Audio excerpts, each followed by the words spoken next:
You ever feel burnout? Like you have no energy for anything. You want to throw your hands up and quit. You're tired, no matter what the situation. If it's work, family, friends.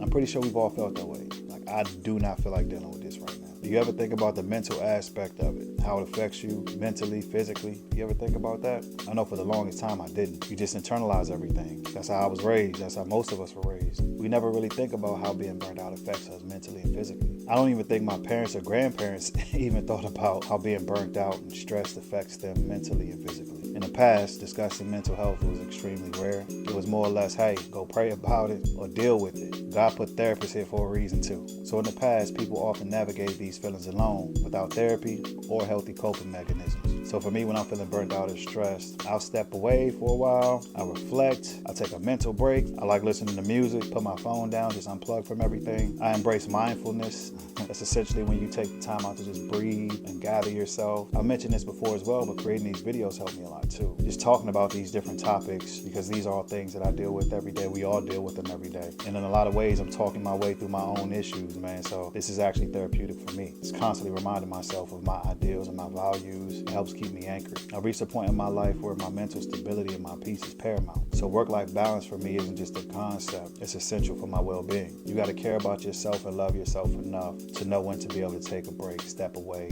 identify what's stressing you out or what's got you burnt out. And it's okay to take a break. When it comes to work, it's important to remember that if something were to happen to us, those jobs and positions that we hold, they move on quickly. They will find somebody else to do the job. So remember to value yourself. You can always get a pay, but it's important that you're here to enjoy it as well. What's the point of making money if you can't spend it? I think it's important that we prioritize balance in our lives because you are important. Somebody loves you. Somebody cares about you. Somebody needs you. I love you. I care about you. We want you here. So whenever you're feeling burnt out, whenever you're feeling stressed, it's okay to find what works for you. If you got to talk to somebody, go talk to somebody. If you need to take a break, take a break. Whatever works for you, you got to figure it out. I know what works for me, but you got to figure out what works for you. Please let me know. What is it that you do when you feel burnt out? What do you do? That's going to do it for me. You know the deal. You know the drill. I love y'all.